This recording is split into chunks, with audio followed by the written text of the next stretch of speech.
videos, trying to get used to the systems and how they work. And my children help me out. Dalton's filming right now. So what I'm going to do is document the projects I'm working on. Right now we're coming up to our next big project that'll take up several episodes, and that is the High Mobility Multi-Purpose Wheeled Vehicle Project, or the Humvee. So I bought a 2004 M1123 from GovPlanet, and we're going to go through and show you exactly how I did it at GovPlanet, how I went and used the site, and also we'll see it arriving and then getting it cleaned up and working on it. So it's going to be a fun build. Hope you all enjoy it.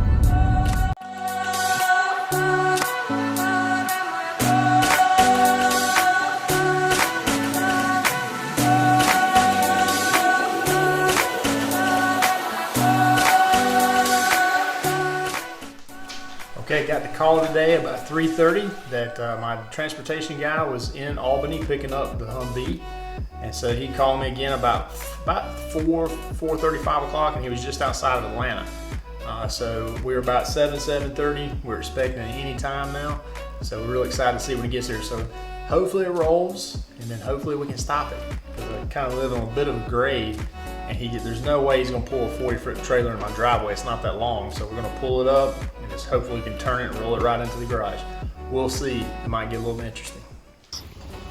A car and another car. Y'all probably can't see that car very well, so we'll... Record it when it comes off, right?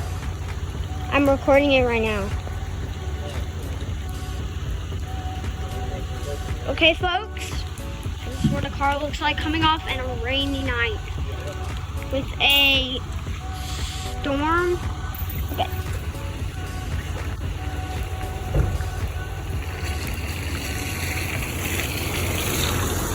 All right. So, holy moly. There's 4 things that you really want to have when you get a vehicle in. One would be the engine. You want some way for it to go on its own power. 2 would probably be brakes, or you know what, let's go with rolling, let it roll. I'd say 3 is brakes, and 4 is steering. So when it got here last night, and you saw some of the videos, we had 2 of the 4 things. We had braking, and it rolled. I already knew the engine didn't work, but the steering, someone has removed the tie rod ends, and I totally did not see that in the pictures. But we got it in the garage, and it was quite the feat. I had to wait till the next day because it was wet, and there's a slight incline in my garage. But with the help of the boy, we got it in here, and I've already started taking off the soft top, which I'm getting rid of all that anyway. But holy moly. It says 5,000 pounds curb weight, whatever. Let's see you try to push this thing up a hill. But it's in its new home for a while. We're going to start taking it apart, cleaning it up, because it is a nasty, nasty vehicle. And we'll go over what I saw on the website and what I got. All right, it's time to check and see if we got water in the oil, and show you a few things about what I noticed what you couldn't see in some pictures. When I got it, there's a few things I knew was wrong with it, and that is it's missing this solenoid control, which is part of the power steering, which is probably why there's no steering. And from last night, we learned there are no tie rods, like I was saying earlier. So, got those on order, tie rod ends. So the next big thing is, what does it have, what does it not have? Let me grab a quick towel. The engine, it doesn't have a starter. Another thing I get. So the oil looks good. I don't see any water. That's a really, really, really good sign. But it doesn't quite spin quite easy. Tried it out under a while ago. Actually, it's got plenty of oil in it. It's full. No water in the oil. It's super good. Let's go around here. Let me show you this. So, obviously, we get rid of all the soft stuff. tight squeeze. Started taking the seats out. We're not going to use those anyway. So GoPlanet does a real good job of taking pictures of what they don't want you to see, so you gotta be careful. If you look, I don't have a cover on my air box, so I had to order a new cover. You have to order a very expensive clamp, and then there's a seal for it. So I noticed all the pictures were about from here out. It's kind of funny. And also the tie rod's missing there. But after looking back at the pictures, I could see the tie rod dangling, so I missed it. So you try to look at the pictures as much as you can, try to figure out what it's missing, get ahead of it. You know it don't run because they didn't run it. You know the serpentine belt's off of it. The pulleys haven't been painted red, so they didn't redline it, but it's been picked apart. So now let's just start going through the systems and see what we can do to get it to work. This is my helper. So today what we're going to do is continue to go through it. We're going to take off the saw top, and I tell you what, if this thing is 10 years old, whatever how old they are, there's still water puddled up here from when we got it in the other night and pouring down rain. So, I mean, it holds water pretty well. I'm not going to use this. I'm going to probably take it off and pressure wash it just see if it'll clean up and maybe sell it on the run. But we're going to do some tear down and just kind of going through it some more, see what else I need to get. Like I've ordered the tie rod ends, got the starter on order. I got tons of stuff on order that I really don't want to do too much of taking the lights off and stuff until we get the batteries in and make sure everything's working right. But the key is I need to get it where it can steer, and I'd like to get it running because pushing it in and out of the garage is a little too tough. So then I have it running and doing that, then we can get it out, clean it up, and get it ready to build it. You know, build it, paint and stuff. And it's not a car. Try to explain. It's not a car. It's a what? A Humvee. Humvee. Okay, so I was just kind of poking around, seeing what I got, what I don't have. The alternator generator's loose. Looks like they tried to take it out and just gave up. Thank goodness, private, first class, whatever, just gave up and left it for me. So thank you, appreciate that. So now we'll go ahead and take off the soft top. I got to vacuum the water off, but again, this stuff holds water like crazy, and it was raining like cats and dogs when this thing arrived the other night. So I'm gonna vacuum the water off and get all the soft top off.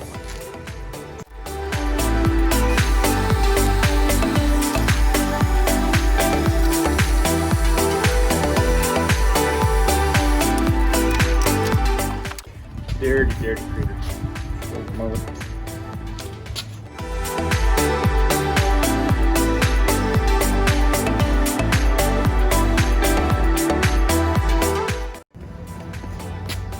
You have to flip the top all the way over to get out of the track on the windshield. There's a little track.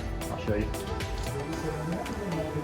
So this unit had a GPS unit, is what that is. And so they kind of left some of these antennas in here. So all that's got to go. But I'm gonna go ahead and pull that off because this top, and it's actually an insulated top, looks like it's, you know, wasn't in bad shape. I may keep it for spare. But this track, we gotta be able to slip that out. So you fold it over, slip it out. So we're gonna take that off, close the hood, get that top off. Should be like an angle there.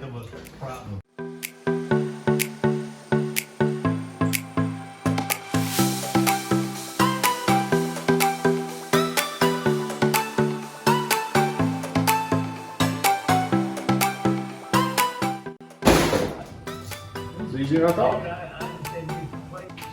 Okay, let's get this front seat out and get this all cleaned up. There's a lot of power steering fluid in the floor here, and you can almost see how it's kind of stained the vehicle.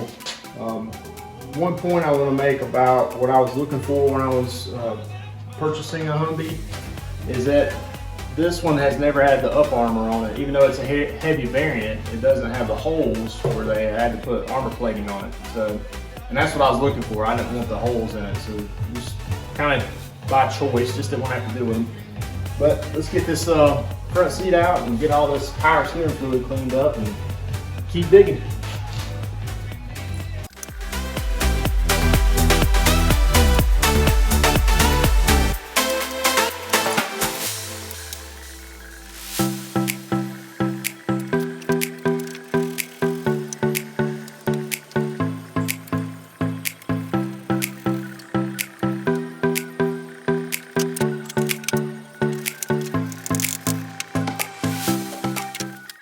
That's a pretty cool seat.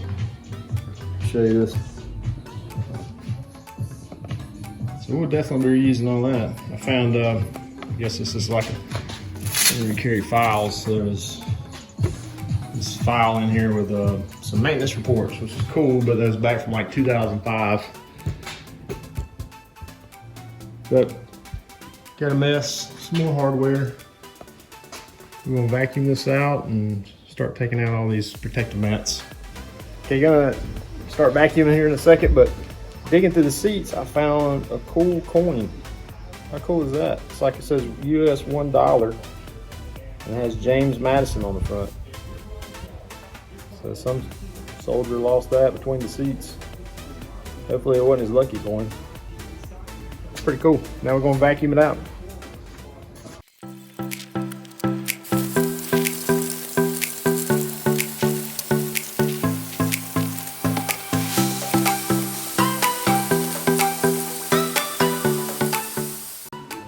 All right, got the front seat out, got the front driver's mat out, cleaned it up a little bit, a little acetone, get all that power steer filling up.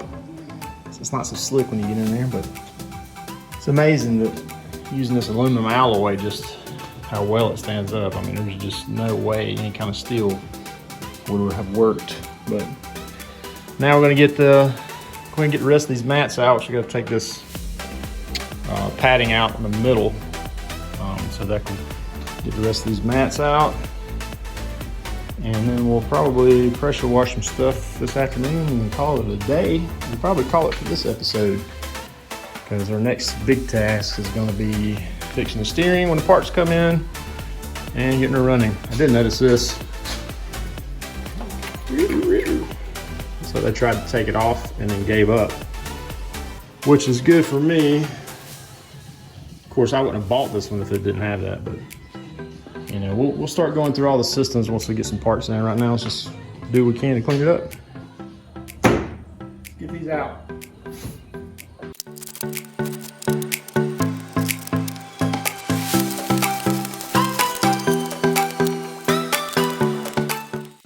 Yeah, I may reuse these. All right, so to get this last mat out, looks like I gotta take the heater box out, which is probably fine because it looks like the motor's a little bit rusted. So I can, and to take it out, you gotta take the air box off, you get to the bolts, and then there's the return and supply line going to the radiator, so we're probably gonna get some fluid, which I'm gonna flush it anyway, so I say we just go ahead and take all this out and get a good inspection of it, and then we're able to get that mat out, and then we'll be able to coat everything very nicely. All right, another test here is to see how nasty the radiator water is. So 9 times out of 10 they're tagged, and let's just see how well Corporal Burfield did back in July 14, 2015. So this is kind of the last indicator you have that the truck was running. So we're going to save that for nostalgia. So great thing about the A2s is they have a drain plug. I'll place you guys over here. I've already kind of got it set up here. Let's see.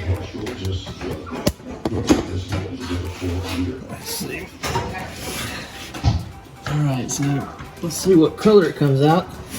If it's bright green, we're in great shape. So right here is the low point. It actually connects to the bottom of the reservoir tank, which I have a new one coming in. So I want to go ahead and take it out anyway. And look at there. It's like brand new antifreeze. So, take the cap off the tank.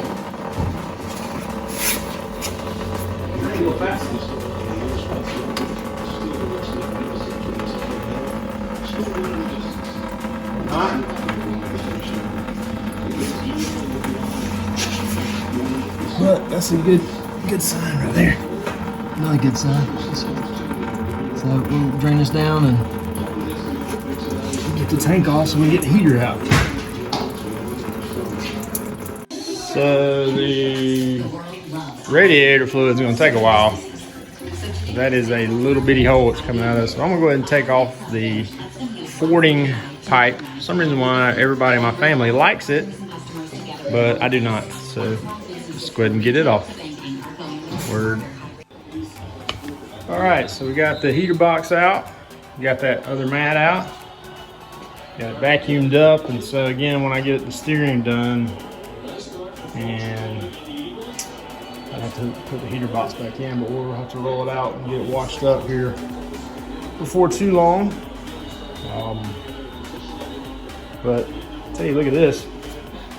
There's no oil sheen to the antifreeze. It's very clear, not rusty at all, which is a good sign, very good sign. These are blocks intact. So we got the blower box off, the air box. Had to take it off. Really didn't have to take it off to get to the heater because the bolts, the nuts were here, but kind of learned, it made it easier to get to the reservoir tank there, which I have a new one coming. I have all new hoses coming for the radiator too, so kind of get used to seeing where all that stuff is. So now I think for the rest of today and finish up this episode, we're going to go ahead and pressure wash these mats, and I'm going to go ahead and pressure wash the covers just to see how clean they come, and then we'll call it a day. Let's see how they clean up.